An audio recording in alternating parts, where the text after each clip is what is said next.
Best acceleration exercises in a gym without sleds or a space to run.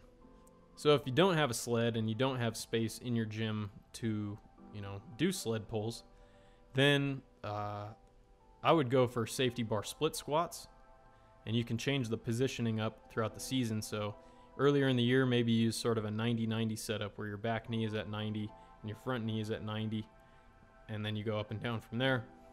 Later on in the year, to get a little bit more specific, if we can call it that, you might scoot your front foot in so that you have, your thigh is like this and your shin kind of comes back at an angle, and then your foot's there. So that way you're changing the position up a little bit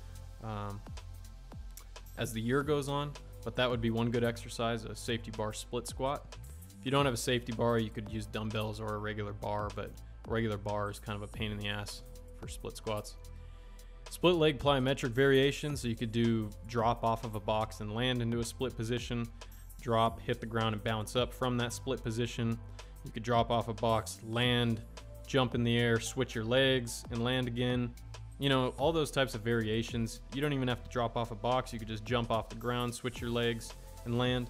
But once again, using a split leg position, because in acceleration, when you're producing force on the ground, you're usually in some degree of hip flexion, at least at the beginning of that ground contact.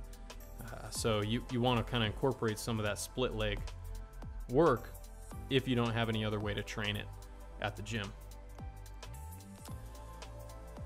Also, you want to do, bent leg calf work on, ankle stiffness and calf strength. Force output through the ankles are really important for sprinting, so I'm a big fan of bent leg calf work for acceleration.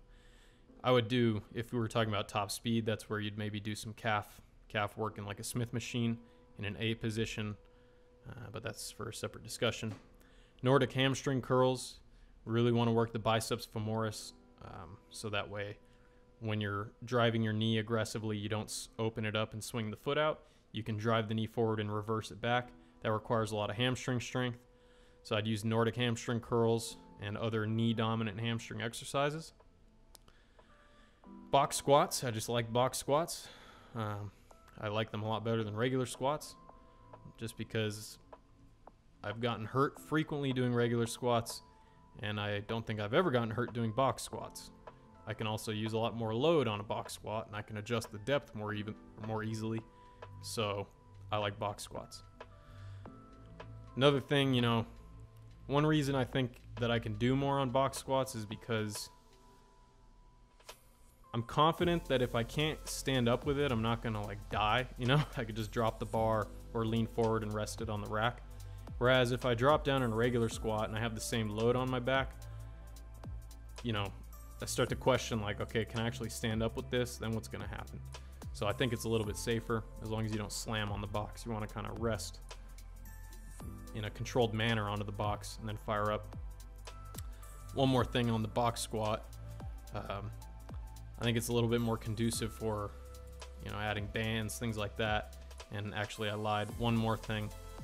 I think there's less of a chance of getting any hip impingement or just general injuries around the hip when you squat. Less likely to have a hernia if you're doing a box squat versus a regular squat. I say this all from personal experience. I'm sure you could find some article somewhere that contradicts that, but I don't really care.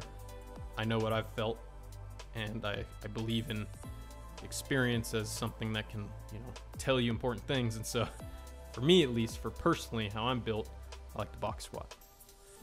Now that I've beat that horse into the ground, let's see if there's anything else I had here. Power cleans, other Olympic lift variations just for general power output.